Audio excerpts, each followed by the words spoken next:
بسم اللہ الرحمن الرحیم کتاب المرض والجنائز والقبور، بیماری، جنازے کی نماز اور قبرستان کا بیان۔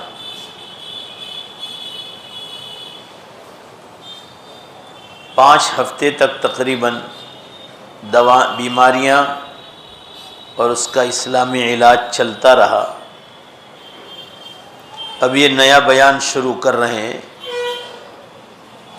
عن ابی ہریرہ رضی اللہ عنہ قال مر علی النبی صلی اللہ علیہ وسلم بجنازۃ فقام وقال قوموا فإن للموت فزعا۔ ابو ہریرہ رضی اللہ عنہ ارشاد فرماتے ہیں، نبی اکرم صلی اللہ علیہ وسلم کے پاس سے ایک جنازہ گزرا اور آپ صلی اللہ علیہ وسلم جنازے کو دیکھ کر کھڑے ہو گئے اور لوگوں سے بھی فرمایا کھڑے ہو جاؤ، کیونکہ موت میں گھبراہٹ پائی جاتی ہے۔ ہر انسان کو اپنی موت کے وقت گھبراہٹ ہوتی ہے۔ یہاں جنازہ دیکھ کر جو کھڑے ہونے کا حکم آیا ہے وہ انسانیت کے احترام کے لیے، چاہے غیر مسلم کا جنازہ ہو، انسانیت کے، کیونکہ آخر وہ انسان ہے، اللہ تعالیٰ کا بندہ ہے، اس لیے آپ صلی اللہ علیہ وسلم نے فرمایا کھڑے ہو جاؤ۔ رواہ ابن ماجہ و احمد فی مسندہ عن علاء ابن عبد الرحمن عن ابیہ انہ شہد جنازۃ صلی علیہا مروان بن الحکم فذهب ابو ہریرہ رضی اللہ عنہ مع مروان حتی جلسا فی المقبرۃ فجاء ابو سعید الخدری فقال لمروان ارنی ید کفاہ اعطاہ یدہ کفء اعطاہ یدہ فقال قم فقام ثم قال مروان لأبي سعيد لما قمتني قال كان رسول الله صلى الله عليه وسلم إذا رأى جنازة قام حتى يمر بها وقال إن للموت فزعا فقال مروان أصدق يا أبا هريرة رضي الله عنه قال نعم قال فقال ما منعك ان تحدثني قال كنت اماما فجلست۔ علاء بن عبد الرحمن اپنے والد سے روایت کرتے ہیں، دھیان سے سنیے، ایک واقعہ بیان کر رہے ہیں کہ علاء بن عبد الرحمن ایک جنازے میں شریک ہوئے۔ مروان نے نماز جنازہ پڑھائی اور حضرت ابو ہریرہ رضی اللہ عنہ مروان قبرستان میں جا کر بیٹھ گئے۔ حضرت ابو خدری رضی اللہ عنہ تشریف لائے اور مروان سے کہا مجھے اپنا ہاتھ دکھاؤ۔ حضرت ابو سعید خدری نے کہا کہ اپنا ہاتھ دکھاؤ۔ انہوں نے اپنا ہاتھ ان کو ہاتھ میں دے دیا۔ انہوں نے ان سے کہا کھڑے ہو جاؤ، وہ کھڑا ہوگا۔ پھر مروان نے ابو سعید رضی اللہ عنہ سے کہا آپ نے مجھے یوں کیوں کھڑا کیا ہے؟ انہوں نے جواب دیا جب رسول اللہ صلی اللہ علیہ وسلم جنازے کو دیکھتے تو اس کے گزر جانے تک کھڑے ہو جاتے اور فرماتے موت گھبرا دینے والی چیز ہے، اس کو دیکھ کر موت کو یاد کیا کرو۔ مروان نے تصدیق کے لیے کہا ابو ہریرہ کیا ابو سعید سچ کہہ رہے ہیں؟ انہوں نے کہا جی ہاں۔ مروان نے کہا تو آپ نے مجھے یہ حدیث بیان کیوں نہیں کی؟ ابو ہریرہ رضی اللہ عنہ نے جواب دیا کہ آپ وقت کے بادشاہ تھے، آپ بیٹھ گئے اور آپ کو دیکھ کر میں بھی بیٹھ گیا۔ اب مسئلہ سننے کا ہے کہ شروع اسلام میں جنازہ دیکھ کر کھڑے رہنے کا حکم تھا جب تک نیچے جنازہ رکھ نہ دیا جائے، شروع اسلام۔ بعد میں آپ صلی اللہ علیہ وسلم نے فرمایا کہ اب کبھی بیٹھ جاؤ حالات کی وجہ سے تو کوئی گناہ کی بات نہیں، یہ تو انسانیت کے احترام میں کھڑے ہونے کا حکم ہے۔ بعد میں آپ صلی اللہ علیہ وسلم خود بھی بیٹھے اور صحابہ سے فرمایا کہ عذر اور مجبوری کی وجہ سے بیٹھ سکتے ہیں۔ البتہ جنازہ آیا اور کھڑے ہو گئے تھوڑی دیر کے لیے تو کوئی پہلے جب تک جنازہ نیچے نہ رکھا جاتا بیٹھنے کا حکم نہیں تھا. بعد میں اجازت دے دی گئی کہ احتراماً کوئی بھی جنازہ جائے تو انسانیت کے احترام کے ناطے آپ کھڑے ہو جاؤ اور پھر بعد میں بیٹھ جاؤ تو کوئی حرج کی بات نہیں. کیوں؟ حضرت علی کرم اللہ جو بیان کرتے ہیں رسول اللہ صلی اللہ علیہ وسلم نے جنازے میں ہمیں کھڑے ہونے کا حکم دیا، اس کے بعد آپ آخری زمانے میں آپ بیٹھنے لگے اور ہمیں بھی بیٹھنے کا حکم دیا. لہذا جتنی دیر کھڑا ہو آپ احتراماً کھڑے ہو جائے، بعد میں بیٹھ سکتے. یہ روایت ابو داؤد اور ابن ماجہ دونوں میں آئی ہے. پہلے رسول اللہ صلی اللہ علیہ وسلم کھڑے ہوتے تھے اور بعد میں آپ بیٹھ بھی جاتے تھے. عن ابن عباس رضی اللہ عنہ ان الجنازۃ التي قام عليها النبي صلی اللہ علیہ وسلم كانت جنازۃ یہودی وان النبي صلی اللہ علیہ وسلم قال آذانی ریحها فقمت. دھیان دیجئے، عبداللہ ابن عباس رضی اللہ عنہ فرماتے ہیں نبی اکرم صلی اللہ علیہ وسلم جس جنازے کے لیے کھڑے ہوئے تھے وہ یہودی کا جنازہ تھا، اور فرمایا تھا کہ اس کے بدن کی بدبو نے مجھے تکلیف دی اس لیے میں کھڑا ہو گیا تھا. یہودی کے جنازے جب آدمی غیر مسلم ہو تو اس کے بدن سے بدبو آتی ہے. اسی طرح مسلمان میں بھی اگر فاسق ہو، فاجر ہو، کھلم کھلا گناہ کرتا ہو، نماز روزے کیا زکوٰۃ اور حج کی کوئی پرواہ نہ کرتا ہو تو اس کے لیے بھی خطرہ ہے کہ بدن سے بدبو آئے. تو آپ صلی اللہ علیہ وسلم فرمایا کہ یہ یہودی کے جنازے سے بدبو آ رہی تھی تو میں بیٹھا ہوا کھڑا ہو گیا. اس میں برے آدمی اور گناہ کرنے والوں کے لیے وعید ہے کہ قبر میں پہنچنے سے پہلے اس میت کی بدبو آنا شروع ہو جاتی ہے. اللہ تعالیٰ قبر میں جانے سے پہلے بھی اور بعد میں بھی حفاظت فرما. آگے کی حدیث آ رہی کہ جنازے کے پیچھے چلنے والے کب تک کھڑے رہیں. عن ابی سعید الخدری رضی اللہ عنہ قال قال رسول اللہ صلی اللہ علیہ وسلم اذا تبعتم جنازۃ فلا تجلسوا حتى توضع فی الارض. جب تم جنازے کے پیچھے چلو تو اس وقت تک نہ بیٹھو جب تک کہ جنازہ زمین پر رکھ نہ دیا جائے. یہ شروع کا حکم تھا. یہ حدیث کا جواب آگے دے چکا ہوں. بعد میں آپ صلی اللہ علیہ وسلم خود بھی بیٹھتے تھے اور صحابہ کو بھی بیٹھنے کا حکم فرماتے تھے. لہذا شروع اسلام میں آپ ہمیشہ کھڑے رہتے تھے جب تک جنازہ نیچے رکھ نہ دیا جائے. بعد میں جنازہ نیچے نہ بھی رکھا ہوتا تو بھی آپ صلی اللہ علیہ وسلم بیٹھ گئے ہیں. اس سے معلوم ہوا کہ احتراماً عزتاً آپ شروع میں کھڑے ہو جائیں، بعد میں بیٹھ سکتے ہیں. حضرت علی رضی اللہ عنہ کی روایت سے پہلے والا حکم منسوخ ہو گیا.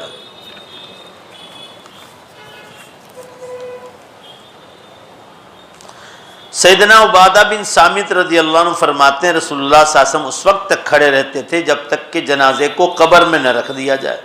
پھر ایک یہودی عالم کا گزر ہوا، اس نے کہا ہم بھی اسی طرح کرتے ہیں کہ جب تک قبر میں نہ اتارا جائے ہم جو ہے بیٹھتے نہیں. پھر یہ سن کر آپ صلی اللہ علیہ وسلم نے بیٹھنا شروع کیا اور فرمایا کہ یہودیوں کا عمل ایسا ہے تو اپنے ان کی مخالفت کرو.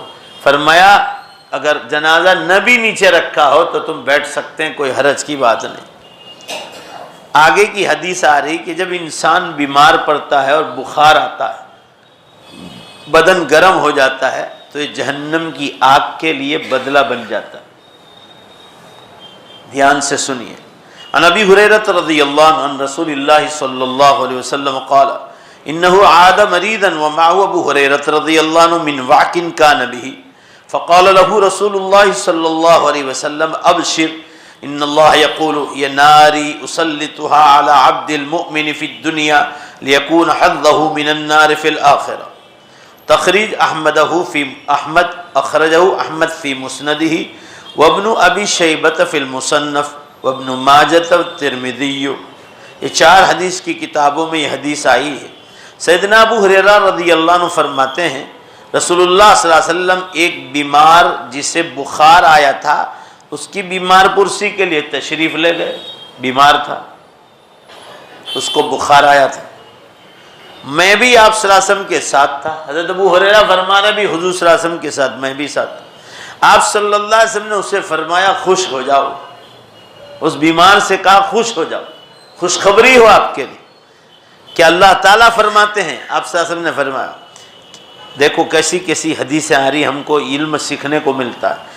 فرمایا یہ جو تجھے بخار آیا ہے یہ میری آگ ہے، اللہ فرما رہا ہے یہ میرے جہنم کی آگ ہے، میں جس مومن بندے اور بندی پر دنیا میں یہ بخار مسلط کرتا ہوں اس کو آخرت والی آگ کے عذاب سے بچانے والا ہوں۔ دیکھ لیا بھائی، لہذا بخار آئے تو اس کو برا نہ کہو، بخار آئے تو برا نہ سمجھو، کہ جس کو بھی بخار آیا اللہ اس کو جہنم کی آگ سے بچانے والا، یہ اسی آگ کا اثر ہے ہلکا سا جو بدن میں دے دیا، تو فرمایا جس کو بھی آئے سمجھو اللہ اس کو جہنم کے عذاب سے بچانے والا۔ ہر قسم کی ذہنی اور بدنی بیماری اور تکلیف، دھیان سے سنیے، مسلمانوں کے گناہوں کا کفارہ بن جاتی، کوئی بھی تکلیف، حتیٰ کہ آتا ہے مومن کو کانٹا بھی لگتا ہے تو ایک گناہ معاف ہوتا ہے اور ایک نیکی لکھی جاتی، لیکن اس پر صبر کرنا شرط ہے۔ زور سے بولو، کیا کرنا شرط ہے؟ صبر کرنا۔ جیسا کہ سیدنا صہیب رضی اللہ عنہ بیان کرتے ہیں، بینا رسول اللہ صلی اللہ علیہ وسلم قائد مع اصحابی اذ ضحک، رسول اللہ صلی اللہ علیہ وسلم صحابہ میں تشریف فرما تھے، بیٹھے ہوئے تھے، اچانک آپ صلی اللہ علیہ وسلم مسکرائے، صحابہ کے سامنے بیٹھے تھے، آپ مسکرانے لگے اور فرمایا کیا تم مجھ سے سوال نہیں کرتے کہ میں کیوں مسکرا رہا ہوں؟ صحابہ سے پوچھا کہ تم لوگ کیوں نہیں پوچھتے کہ میں کیوں مسکرا رہا ہوں؟ میں کبھی مسکراتا نہیں مگر آج کیوں مسکرایا؟ صحابہ نے عرض کیا یہ اللہ کے رسول صلی اللہ علیہ وسلم آپ کیوں ہنسے ہیں، اب بتلا دیجئے۔ آپ صلی اللہ علیہ وسلم نے فرمایا مجھے مسلمان کے معاملے پر ہنسی آئی ہے، بڑا تعجب ہوتا ہے۔ کیا تعجب؟ کہ اس کے ہر کام میں اس کے لیے بھلائی ہے، مومن کا جو بھی کام ہوتا ہے اس میں بھلائی بھلائی، اگر اسے کوئی پسندیدہ چیز نصیب ہو جائے تو اللہ کی تعریف کرتا ہے کہ مجھے اللہ نے عطا فرمایا، تو وہ بھی اس کے لیے بھلائی ہے، تو یہ تعریف کرنا بھی اس کے لیے بھلائی، اور جب وہ کوئی ناپسند چیز کا سامنا کرتا ہے تکلیف کا اور اس پر صبر کرتا ہے تو بھی اس کے لیے بھی بھلائی ہے۔ فرمایا مومن کے علاوہ دنیا میں کوئی بھی شخص کے ساتھ ایسی بھلائی نہیں ہوتی جو مومن کے ساتھ ہوتی ہے، اچھی چیز ملے تعریف کرتا ہے تو اس پر ثواب، مصیبت آتی ہے صبر کرتا ہے تو اس پر ثواب۔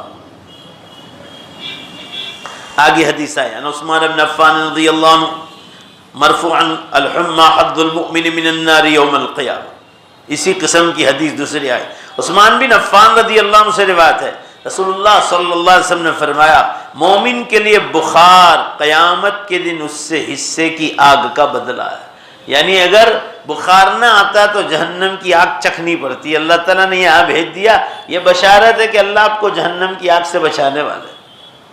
کبھی بھی بخار آ جائے آدمی کو صبر کرنا چاہیے۔ گناہوں کی وجہ سے جو عذاب آخرت میں آنا تھا اللہ تعالیٰ دنیا میں بخار وغیرہ کے ذریعے مومن سے ٹال دیتا ہے، ماشاءاللہ۔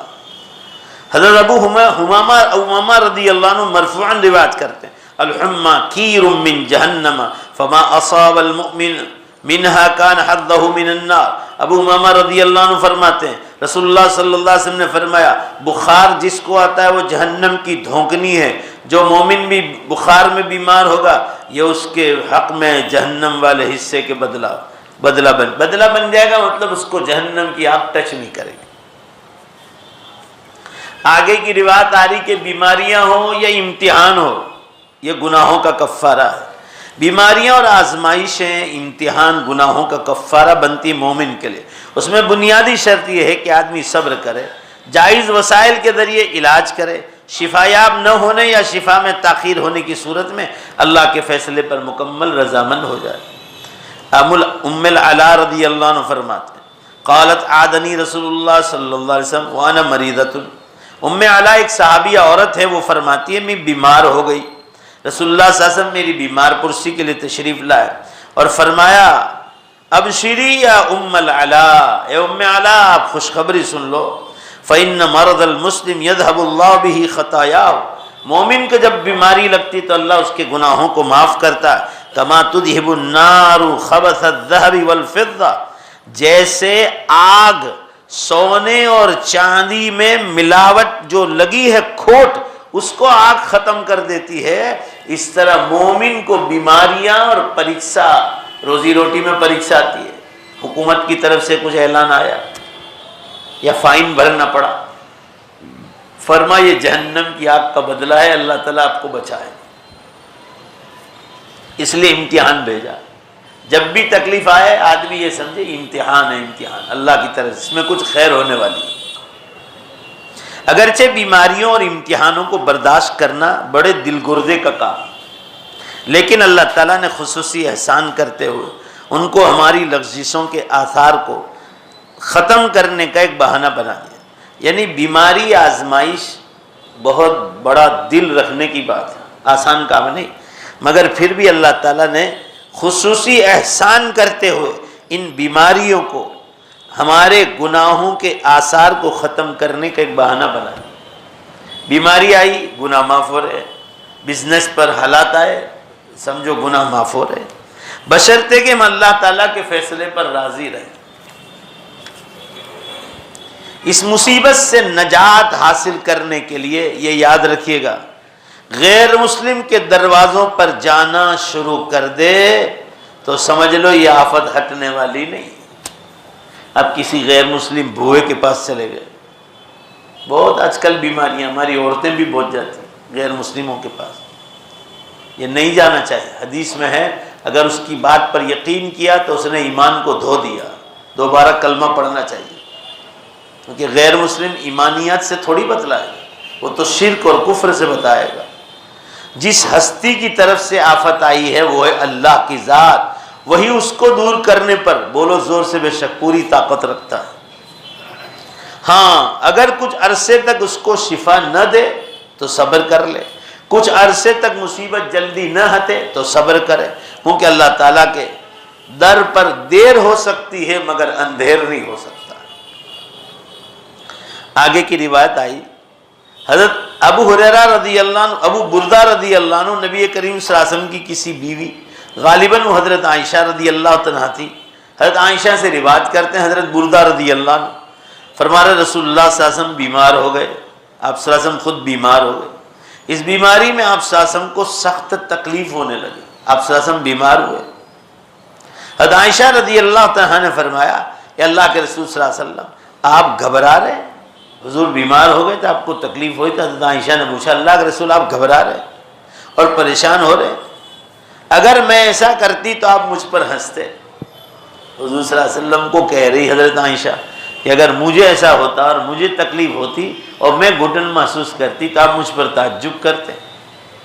آپ صلی اللہ علیہ وسلم نے فرمایا کیا تو نہیں جانتی کہ مسلمان پر تکلیف اس لیے سخت ہوتی ہے کہ اللہ اس کے گناہوں کا کفارہ بنانے والا ہے۔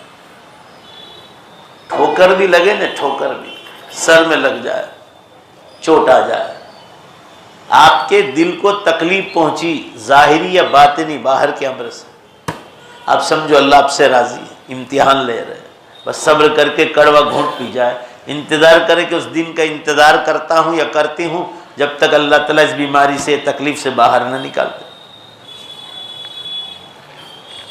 کیونکہ آپ صلی اللہ علیہ وسلم اس وقت اس بیماری میں شدید تکلیف میں مبتلا تھے، اس لیے آپ کو شدید گھٹن تنگی اور تکلیف محسوس کر رہے تھے، اس لیے حضرت عائشہ نے فرمایا کہ اللہ کے رسول میں اگر بیمار ہوتی تو آپ مجھ پر تعجب کرتے، تو فرمایا کہ عائشہ یہ تکلیف اس لیے سخت ہے کہ اللہ تعالیٰ ہر مومن کے لیے گناہوں کا کفارہ بنا دیتے ہیں۔ آگے کی حدیث ابو امامہ رضی اللہ تعالیٰ عنہ کی ہے، رسول اللہ صلی اللہ علیہ وسلم نے ارشاد فرمایا، بڑی عجیب خوشخبری آئی ہے، اللہ تعالیٰ جب بندہ بیمار ہو جائے یا بندی بیمار ہو جائے تو اللہ تعالیٰ فرشتوں کو حکم دیتا ہے، اے میرے فرشتوں یا ملائکتی انا فیدت عبدی بقید من قیودی، میں نے اپنے بندے کو اپنی کسی آزمائش میں، امتحان کے بندھن میں قید کر لیا، مصیبت میں، اگر میں نے اس کو فوت کر دیا، اگر میں نے اس کو فوت کر دیا فَإِنْ أَقْبِضْهُ أَغْفِرْ لَهُ، تو میں اس کو بخش دوں گا، اور اگر اس بیماری سے عافیت دے دوں گا۔ کیا مطلب؟ جو بیماری میں نے اس کو دی میرے بندے یا بندی کو، اور وہ ایسی بیماری ہے کہ جس میں اس کو موت آ گئی، تو فرمایا میں اس کو معافی کر دوں۔ اس سے معلوم ہوا کہ بیماریوں میں جانے والے شہید ہیں، پوری طرح ان کے لیے معافی ہے۔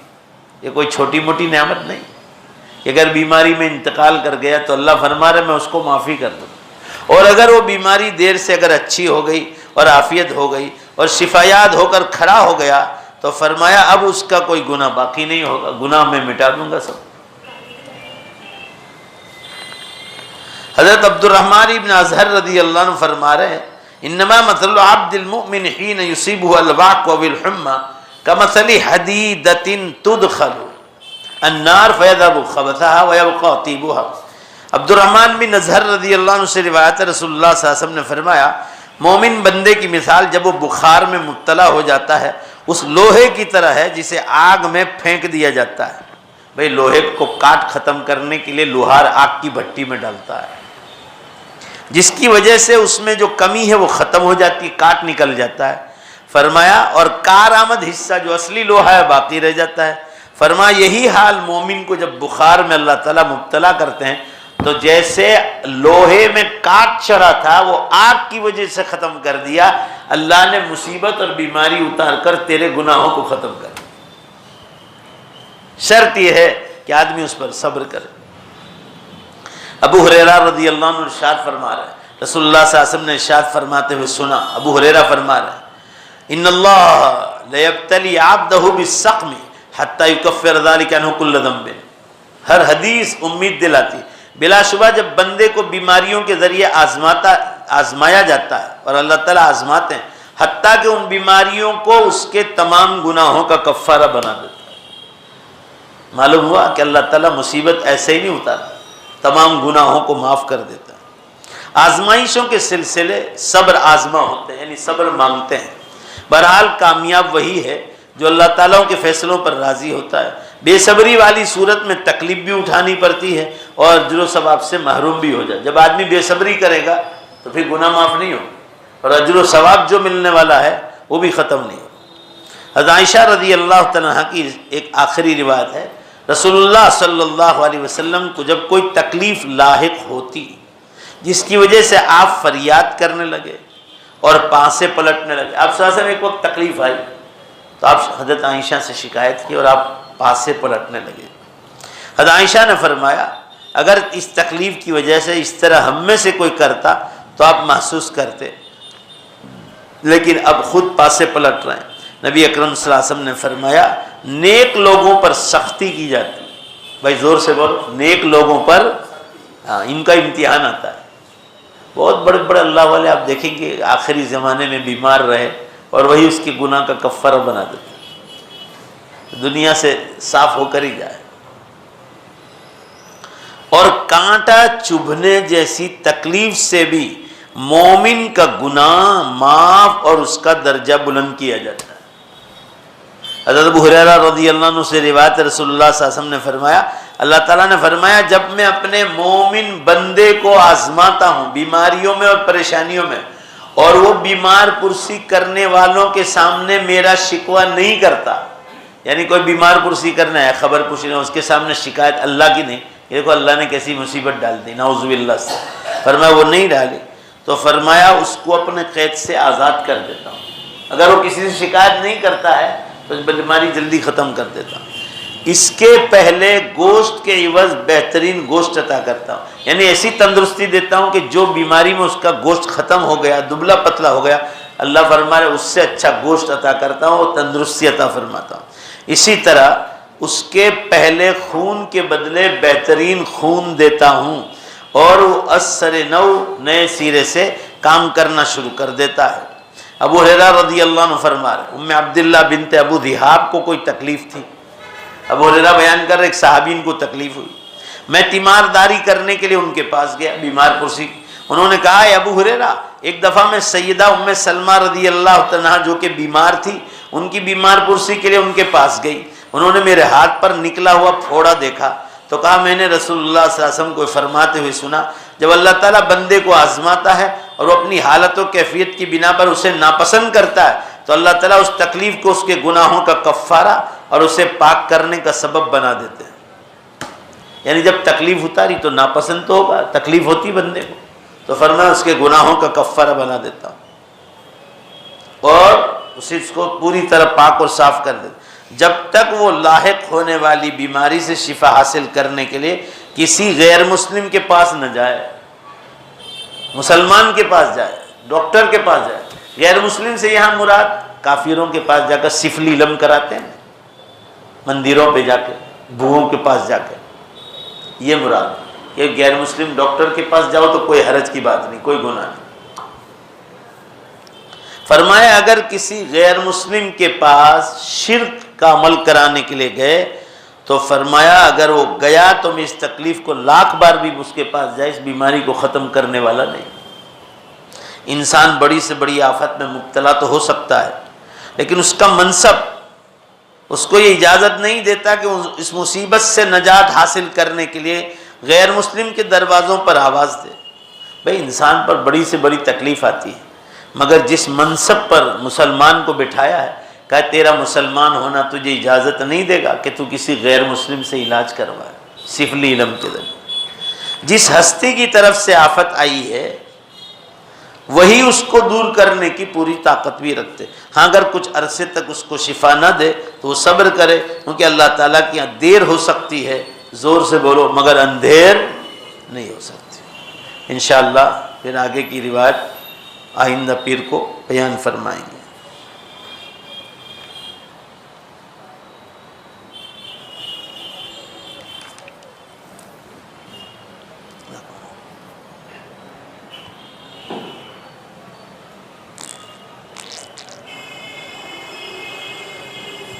مومن کے لیے یہ بڑی شرافت ہے، حدیث میں ہے کہ چٹ بھی اس کا اور پٹ بھی اس کا، راحت ملے تو شکر ادا کرے تو وہ بھی اس کے لیے نعمت، مصیبت آ جائے صبر کرے تو وہ بھی اس کے لیے نعمت۔ غیر مسلم کے لیے اس میں سے ایک بھی حصہ نہیں، یہ صرف اللہ تعالیٰ ایمان کی فضیلت بیان کرتا ہے۔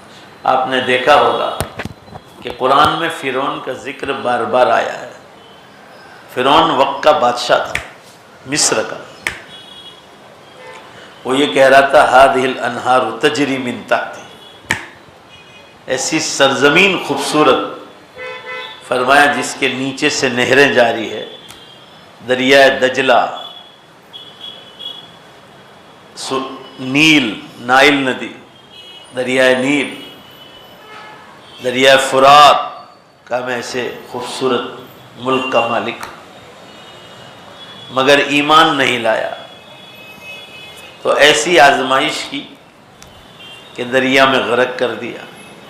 حضرت موسیٰ علیہ السلام اور ایمان والوں کا امتحان لیا، دریا پار کر رہے، پار ہو گئے، مارنے دوڑا، قتل کرنے، امتحان تو آیا، مگر ایک مدت تک رہا، جہاں دریائے نیل تک پہنچے کہا لاٹھی مارو، حضرت موسیٰ علیہ السلام سے لاٹھی ماری، راستے ہی ہو گئے، راستے ہی، حضرت موسیٰ علیہ السلام اور ایمان والے نکل گئے۔ اور فرعون جو وقت کا بادشاہ تھا، جب بیچ دریا تک پہنچے وہاں تک راستہ ملا، جہاں دریا کے بیچ میں پہنچا لشکر سمیت اللہ نے غرق کر دیا، اور ایسا غرق کیا کہ دنیا میں تو بے عزتی ہوئی، آخرت میں بھی بے عزتی۔ آج اس کی بے عزتی کا عالم یہ ہے کہ مصر کے میوزیم میں اس کی لاش دیکھ سکتے ہیں، لمبی چوڑی، ایسا آپ کو لگے گا کہ ابھی انتقال ہوا ہے، مگر اللہ تعالیٰ نے اس کے بارے میں قسم کھائی تھی کہ میں تیری لاش کو قیامت تک باقی رکھوں گا۔ اس کو مرنے کو تو 4000 برس سے زیادہ ہوئے، 4000 برس، اس کی لاش تو ابھی ملی 100 سال پہلے، 1897، 100-125 سال ہوئے، آج بھی اس کی لاش اسی حالت میں موجود ہے۔ قرآن کا اپنا بیان سچا ہوا، قرآن 1400 سال پہلے اترا، اس وقت کہا تھا کہ 2500 سال پہلے فرعون مرا ہے دریا میں، تو 2500 وہ 1500، یہ کتنا ہو گئے بھائی بولو؟ 4000، اور لاش ملنے کو 100 برس سے اوپر ہو گئے، آج بھی وہ لاش اسی حالت میں، لعنت اتر رہی اس پر، اس کا چہرہ دیکھو تو ذرا بھی اچھا نہ لگے، اس کی داڑھی تھی وہ بھی اسی حالت میں، اس لیے فرعونہ داڑھی رکھتے تھے، یہ ملک کے بادشاہ۔ دنیا میں بھی لعنت، آج وہاں کے 10 روپے دے کر لوگ اس کی زیارت کرتے ہیں۔ اور اللہ کے عذاب کو یاد کرتے ہیں کہ فرعون جیسا کافر مشرک بادشاہ اللہ نے اس کو ختم کر دیا۔ یہ مومن کی فضیلت بتلا رہے ہیں، چاہے ایک بار کلمہ پڑھا ہے مگر ایسے 100 بادشاہوں سے زور سے بولو، بے شک مومن کی عزت ہے اللہ کی، یہ اکرام ہے۔ آج بھی اس کی لاش قرآن نے جیسے کہا ہے فَالْيَوْمَ نُنَجِّيكَ بِبَدَنِكَ، بدن تیرے بدن کو ہم قیامت تک باقی رکھیں تاکہ پیچھے آنے والوں کے لیے نشانی بن جائے کہ جس نے کفر کیا اور خدائی کا اعلان کیا اس کا انجام کیا ہے۔ اللہ تعالی ہمیں عمل کی توفیق عطا فرمائے، مصیبتوں پر صبر اور نعمتوں پر شکر ادا کرنے کی توفیق عطا فرمائے۔ رات دن الحمدللہ رب العالمین الرحمن الرحیم پڑھنا چاہیے، اتنی 2 آیتیں۔ کوئی بھی نعمت، پیسہ ہو، بزنس اچھا چلا ہو، نوکری ہے، تندرستی ہے، بار بار نعمت پر شکر ادا کرنا چاہیے۔ قرآن میں ہے وَقَلِيلٌ مِّنْ عِبَادِيَ الشَّكُورُ، میرے بہت کم بندے ہیں جو میرا شکر ادا کرتے۔ معلوم ہے زیادہ تر لوگ شکر ادا نہیں کرتے، وہ ایسا سمجھتے ہیں یہ ہماری محنت کا ہے۔ وَقَلِيلٌ مِّنْ عِبَادِيَ الشَّكُورُ، بہت کم بندے ہیں جو میرا شکر ادا کرتے ہیں۔ ہم کو انعام تو ملتا ہے اللہ کی طرف سے مگر ہم منعم کو، انعام دینے والے کو بھول جاتے ہیں۔ آج جتنی دنیا میں آزادیاں دیکھ رہا ہوں اس کا انجام یہی ہے۔ ہمارے لڑکے ہوں، لڑکیاں ہوں، عام ماحول جو گندا ہو رہا ہے، بے حساب نعمتیں مل رہی۔ آج سے 50 یا 40 برس پیچھے جاؤ، ہمارے باپ دادوں کے پاس اتنی راحت نہیں تھی جتنی آج راحتوں کا سامان ہے۔ بھائی بولو نا، ہے کہ نہیں؟ اتنا سامان آسان ہے۔ میرے دادا جب افریقہ گئے تھے 18 سال کی عمر میں، میرے خود کے دادا، ان کے بھائیوں پہلے گئے تھے، اس وقت یہ ہوائی جہاز بھی شروع نہیں ہوا، تو 1 مہینے کے بعد تقریباً پانی کے جہاز سے ساؤتھ افریقہ پہنچے تھے۔ پھر بڑے بھائی نے میرے دادا کو بھیج دیا کہ تم کھیتی سنبھالو، ہم لوگ یہاں کریں گے کام کاج۔ 1 مہینہ لگتا تھا سمندری سٹیمر سے، اور آج اتنا ہے کہ یہاں سے بمبئی پہنچو، فلائٹ میں بیٹھو، 7 گھنٹے میں ساؤتھ افریقہ اتر جاؤ۔ تو ذرا زور سے بولو نا، ہم کو راحتیں دی ہیں نا۔ تو آزادی کی وجہ سے انعام ملا ہے مگر انعام دینے والے کو بھول جاتے ہیں۔ اور پچھلے زمانے میں چاہے چھوٹا انعام ملتا تھا مگر 2 رکعت سجدے شکر ادا کرتے کہ اللہ یہ تیرا احسان۔ یہ فرق ہے پچھلے زمانے کے بوڑھے لوگوں میں اور آج کی جوان نسلوں میں۔ اللہ تعالی ہماری جوان نسلوں کی دین عطا فرمائے۔ درود شریف پڑھ۔ بسم اللہ الرحمن الرحیم۔ الحمدللہ رب العالمین والعاقبۃ للمتقین والصلاۃ والسلام علی خیر خلق محمد وآلہ وصحبہ اجمعین۔ ربنا آتنا فی الدنیا حسنہ وفی الآخرۃ حسنہ وقنا عذاب النار۔ اے اللہ اپنے فضل سے ہمارے گناہوں کی مغفرت فرما، ہمارے جتنا امت میں بیمار ہے سب کو شفا عطا فرما، پریشان حالوں کی پریشانیوں کو دور فرما۔ اے اللہ ہمارے یہ فضل بھائی جو مسجد کے ذمہ دار ہیں، ان کی جماعت کینیا جا رہی ہے، اللہ ان کے سفر کو بعافیت پورا فرما اور ان کے ذریعے سے امت کو فائدہ پہنچے، غیب سے ایسی مدد نازل فرما۔ اے اللہ سارے نوجوانوں کو، نئی نسلوں کو اس کام میں لگنے کی توفیق عطا فرما۔ اے اللہ ہمارے ماں باپ مرحومین پوری امت مسلمہ کی مغفرت فرما، انہیں جنت الفردوس میں اعلیٰ مقام عطا فرما۔ ان سب کو اے اللہ ان کی آخرت بہتر سے بہتر بنا دے۔ اے اللہ ہم سب کو بھی ان کی موت سے سبق لے کر آخرت کی تیاری کی توفیق عطا فرما۔ ہماری دعاؤں کو اپنے فضل و کرم سے